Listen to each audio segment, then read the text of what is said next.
وہ اکثر اپنے شوہر سے کہتی کہ ہماری زندگی میں خوشحالی کب آئے گی، ہماری زندگی میں اچھے دن کب آئیں گے، کیا یہ غربت ہماری قسمت میں ہمیشہ کے لیے لکھ دی گئی ہے؟ آگے شوہر ہنس کر کہتا، بیوی صبر کرو، صبر کا دامن مضبوطی سے پکڑو، کیونکہ اللہ تعالیٰ صبر کرنے والوں کے ساتھ ہوتا ہے۔ اللہ اپنے بندوں کو آزماتا ہے۔ اللہ کے جو پیارے ہوتے ہیں نا، شوہر ہنس کر اپنی بیوی کو کہہ رہا تھا کہ اللہ کے جو پیارے ہوتے ہیں نا، اللہ کے جو محبوب بندے ہوتے ہیں نا، اللہ تعالیٰ انہیں آزماتا ہے۔ آزمانے کے بعد جب اس کے بندے کامیاب ہو جاتے ہیں، آزمائش میں کامیاب ہو جاتے ہیں، تو پھر اللہ اپنے بندوں کو اتنا نوازتا ہے کہ پھر حد کر دیتا ہے۔ پھر دنیا کے بڑے بڑے بادشاہ ان پر رشک کرتے ہیں، ان کے مقدروں پر رشک کرتے ہیں۔ مجھے اللہ پر یقین ہے کہ وہ ہماری دعائیں ضرور سنے گا، اللہ ہماری دعائیں ضرور سنے گا۔ لیکن بیوی کے دل میں بے چینی بڑھتی جا رہی تھی۔ کس چیز کی بے چینی؟ غربت کی بے چینی، کہ اس کی بیوی کا کوئی بھی خواب پورا نہیں ہوتا تھا غربت کی وجہ سے، کہ آخر ہم ان برے دنوں سے کب نکلیں گے، اس غربت کی دلدل سے کب نکلیں گے۔ ایک دن شوہر بیمار پڑ گیا، شوہر بیمار ہو گیا اور کام پر نہ جا سکا۔ بیوی نے گھر کے حالات کو دیکھ کر خود بازار جانے کا فیصلہ کیا تاکہ شوہر کے لیے کچھ کھانے پینے کا انتظام کرے۔ لیکن بازار پہنچ کر اس کے پاس پیسے نہیں تھے، کھانا خریدنے کے لیے پیسے نہیں تھے۔ وہ ایک دکاندار کے پاس گئی، کہا بھائی میرے پاس پیسے نہیں ہیں، لیکن کیا تم مجھے کچھ آٹا اور کھانے کا سامان ادھار دے سکتے ہو، ادھارا سامان دے سکتے ہو؟ دکاندار نے مذاق اڑاتے ہوئے کہا، جس طرح ہمارے دکاندار مذاق اڑاتے ہیں، اگر تمہارے پاس دینے کے لیے کچھ نہیں تو لینے کا حق کیسے ہے؟ برائے مہربانی ادھار مانگ کر ہمیں شرمندہ مت کریں۔ یہ کہہ کر دکاندار نے اسے خالی ہاتھ لوٹا دیا۔ بیوی دل شکستہ ہو کر گھر واپس آئی، خالی ہاتھ گھر واپس آئی، لیکن اس کے چہرے پر غصے یا بے چینی کے بجائے صبر کے آثار تھے۔ بیوی نے صبر کا دامن مضبوطی سے پکڑا ہوا تھا۔ اس نے گھر پہنچ کر شوہر کے قریب بیٹھ کر کہا، روتے ہوئے کہا، آج میں نے بازار میں اپنی بے بسی کی انتہا دیکھی ہے۔ آج میں نے کسی غیر محرم مرد کے آگے ہاتھ پھیلایا ہے اور اس نے مجھے خیرات نہیں دی، مجھے آٹا نہیں دیا، اس نے ذرا بھی میری غربت پر رحم نہ کیا، ذرا بھی ترس نہ آیا اسے۔ لیکن میں نے یہ سوچا ہے کہ اگر اللہ ہمیں آزمائش میں ڈال سکتا ہے تو وہی اللہ ہمیں اس دلدل سے نکالے گا بھی صحیح، اس آزمائش سے ضرور نکالے گا۔ لیکن آج سے میں کسی کو کوئی شکایت نہیں کروں گی، بس اللہ سے مدد مانگوں گی۔ میں جو کچھ بھی مانگوں گی اللہ سے مانگوں گی، میں کسی کے آگے ہاتھ نہیں پھیلاؤں گی، کیونکہ آج میں نے بے بسی کی انتہا دیکھی ہے۔ اسی رات دونوں میاں بیوی مصلے پر بیٹھے پوری رات دعائیں مانگتے رہے، رو رو کر اللہ سے رزق حلال طلب کرتے رہے۔ رات گزر گئی، صبح ہوئی، شوہر کی طبیعت میں کچھ بہتری آئی، شوہر کی طبیعت کچھ بہتر ہوئی تو وہ پھر سے بیوی سے دعائیں لیتا ہوا محنت مزدوری کی تلاشی کے لیے نکل گیا۔ پورا دن بازار میں بیٹھا رہا مگر اسے کوئی کام نہ ملا، پورا دن بازار میں بیٹھا رہا، اسے کوئی کام نہ ملا۔ پورا دن جب کام نہ ملا تو وہ تھکے قدموں کے ساتھ گھر کی طرف لوٹا، ہاتھ خالی تھے۔ اس کے دل میں ایک عجیب سی بے بسی تھی، عجیب سی بے بسی تھی۔ وہ سوچتا جا رہا تھا کہ اب جا کر میں اپنی بیوی کو کیا کہوں گا، وہ جو دن رات غربت کے بوجھ تلے پریشان رہتی، جو ہر روز مجھ سے امید لگاتی ہے، وہ آج بھی مجھ سے سوال کرے گی، وہ آج بھی مجھ سے سوال کرے گی۔ کہیں ایسا نہ ہو کہ وہ صبر کا دامن چھوڑ دے، وہ صبر کا دامن چھوڑ دے اور ہماری زندگی مزید آزمائش میں مبتلا ہو جائے۔ یہ سوچتے سوچتے اس غریب شوہر کی نظر اچانک ایک جانور پر پڑی جو سڑک کے کنارے مرا پڑا تھا۔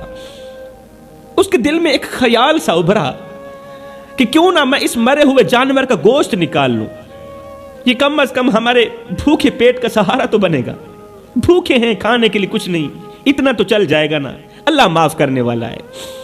وہ غریب شخص مرے ہوئے جانور کے قریب گیا، آنکھوں میں بے بسی اور دل میں خوف کا طوفان تھا۔ اس کے ضمیر نے اسے جھنجھوڑا کہ بھوکے مر جاؤ، اللہ کی منع کردہ چیز کو مت کھانا، مت کھانا۔ اس سوچ کی بنیاد پر اس کے قدم رک گئے، لیکن پھر سے بیوی کے بھوکے چہرے کا تصور اس کے دل کو موم کر گیا۔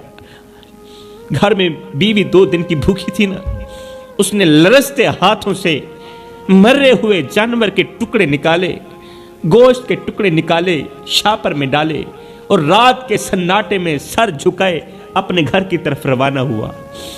گھر کے قریب پہنچتے ہوئے اس کا دل زور زور سے دھڑکنے لگا۔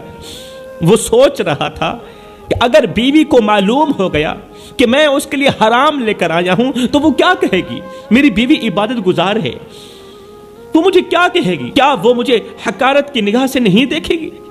لیکن پھر اس نے خود کو دلاسا بھی دیا، کہا یہ سب میں مجبوری کے ساتھ کر رہا ہوں، میں مجبور ہوں، اور مجبور آدمی کچھ بھی کر سکتا ہے، یہ سب میں مجبوری میں کر رہا ہوں، ورنہ میرا دل کبھی بھی حرام کے لیے آمادہ نہ ہوتا، میرا دل کبھی بھی حرام کھانے کے لیے تیار نہ ہوتا۔ خیر گھر پہنچ کر اس نے دروازہ کھولا، بیوی اندر بیٹھی بے چینی سے شوہر کا انتظار کر رہی تھی۔ جیسے ہی اس نے شوہر کو دیکھا تو اس کی آنکھوں میں امید کی کرن جھلکنے لگی۔ وہ بولی، کیا تم کھانے کے لیے کچھ لے کر آئے ہو؟ میرے پیٹ کے لیے کچھ بندوبست کر کے آئے ہو؟ شوہر نے شاپر کو ایک کونے میں رکھتے ہوئے نظریں جھکاتے ہوئے کہا، ہاں لایا ہوں، یہ اٹھا لیجئے، پکا لیجئے۔ بیوی نے خوشی سے شاپر سے گوشت نکالا، اسے دھویا، ایک دیگچی کے اندر ڈالا، چولہے پر دیگچی رکھی، نیچے آگ جلا دی۔ چند لمحے بعد جب دیگچی کا ڈھکن ہٹایا تو دیکھ کر حیران رہ گئی کہ دیگچی کے اندر گوشت کی جگہ خون ہی خون ہے، دیگچی کے اندر خون ہی خون ہے، اور اس خون سے حرام کی بدبو آ رہی ہے، اور دیگچی کے اندر خون ہی خون ہے۔ بیوی کی آنکھیں حیرت اور خوف سے پھٹی کی پھٹی رہ گئی، ہاتھ لرزنے لگے، اس سے بو برداشت نہ ہو پا رہی تھی۔ وہ فوراً شاپر اور دیگچے لیے شوہر کے پاس پہنچی۔ وہ شوہر جو صحن کے کونے میں چپ چاپ بیٹھا رو رہا تھا، اس کے پاس آ کر کہا، مجھے سچ بتانا کہ یہ گوشت کہاں سے لائے ہو؟ حقیقت چھپانا مت، مجھے سچ بتانا۔ شوہر نے نظریں جھکا لی، اس کے چہرے پر شرمندگی کے سائے تھے۔ لرزتی ہوئی آواز میں اس نے کہا، میں مجبور ہو گیا تھا، تیری بھوک، تیرے چہرے کی مایوسی میرے دل پر بوجھ بن گئی تھی، میں نہیں سمجھ پایا کہ میں کیا کر رہا ہوں، تیری بھوک نے مجھے اندھا کر دیا تھا، تیری مایوسی نے مجھے اندھا کر دیا تھا۔ یہ سنتی ہی بیوی آنسوؤں کے ساتھ شوہر کے قدموں پر پڑ گئی۔ روتے ہوئے بیوی نے کہا، اے میرے سرتاج، ہمیں بھوک سے مرنا قبول ہے لیکن حرام کھانا کبھی قبول نہیں ہے۔ اللہ نے ہمیں آزمائش دی ہے لیکن اس کا حکم توڑنا ہمیں کہیں زیادہ نقصان پہنچا سکتا ہے۔ کیا تم نہیں جانتے او میرے سرتاج، مجھے حرام کھلانے والے، کیا تم نہیں جانتے کہ حرام رزق میں کبھی سکون نہیں ہوتا؟ جو عورتیں اپنے شوہروں کو حرام کمانے پر مجبور کرتی ہیں وہ دنیا کی بدبخت عورتوں میں سے ہوتی ہیں، وہ دنیا کی بدقسمت عورتوں میں سے ہوتی ہیں۔ بیوی کا یہ جملہ کہ میں بھوک سے کیوں نہ مر جاؤں، مجھے حرام کا لقمہ مت کھلانا، ہائے یہ جملہ اللہ کی ذات کو اتنا پسند آیا کہ اللہ کی ذات اسی لمحے کے اندر ان پر مہربان ہو گئی، ان دونوں میاں بیوی پر مہربان ہو گئی۔ یہ ایک جملہ اللہ کو اتنا بڑا پسند آیا کہ میرے لیے جب بھی لے کر آنا حلال کا نوالا لے کر آنا، یہ جملہ میرے اللہ کو اتنا پسند آیا کہ اللہ کی ذات ان پر مہربان ہو گئی۔ اے میرے شوہر، میں بھوک سے کیوں نہ مر جاؤں، مجھے حرام مت کھلانا، مجھے موت منظور ہے، حرام منظور نہیں ہے، موت قبول ہے، حرام قبول نہیں ہے۔ مطلب کہ عورت کا یہ ایک ایسا جملہ ہے جو گھر میں بے بہار رزق لاتا ہے، غیب سے رزق لاتا ہے۔ اب پوری رات یہ عبادت میں بیٹھے رہے، اللہ کی عبادت میں مصروف رہے۔ دوسرے دن کا سورج طلوع ہوا، اس کا شوہر گھر کے باہر بیٹھا تھا، اچانک ایک اجنبی شخص ان کے دروازے پر آیا، کیونکہ اب آزمائش کے دن نکل چکے تھے، اب پریشانیوں کے دن ختم ہو چکے تھے، اب اچھے دن آنے والے تھے۔ اچانک ایک اجنبی شخص ان کے دروازے پر آیا اور کہا کہ بھائی، میں آپ کے گھر کے پاس سے گزرا، آپ کے گھر سے مجھے جنت کی خوشبو آئی ہے، کیا میں یہاں ایک رات گزار سکتا ہوں؟ جنت کے اندر مجھے ایک رات گزارنے دو گے؟ کیا میں ایک رات گزار سکتا ہوں؟ یہ بات سنتے ہی یہ غریب شخص پریشان ہو گیا کہ اگر میں نے مہمان کو اپنے گھر بٹھا دیا تو ظاہر ہے کھانا بھی کھلانا پڑے گا، پانی بھی پلانا پڑے گا، جبکہ ہمارے گھر میں روٹی کا ایک ٹکڑا بھی موجود نہیں، سوکھی روٹی کا ٹکڑا بھی موجود نہیں، ہمارے اپنے کھانے کو نہیں، مہمان کو کیا کھلائیں گے؟ بیوی نے کہا تم پریشان مت ہو، مہمان کو اپنے کمرے کے اندر بٹھاؤ، مہمان کو اندر جگہ دو، کمرے کے اندر بٹھاؤ، اور یہ لو میرا ایک لباس، یہ لو میرا ایک لباس، بیچ کر مہمان کے لیے کھانے پینے کا بندوبست کرو۔ شوہر نے ایسا ہی کیا، شوہر نے ایسا ہی کیا۔ اجنبی شخص نے وہیں رات گزاری اور صبح جاتے وقت ایک تھیلا دیا غریب کو۔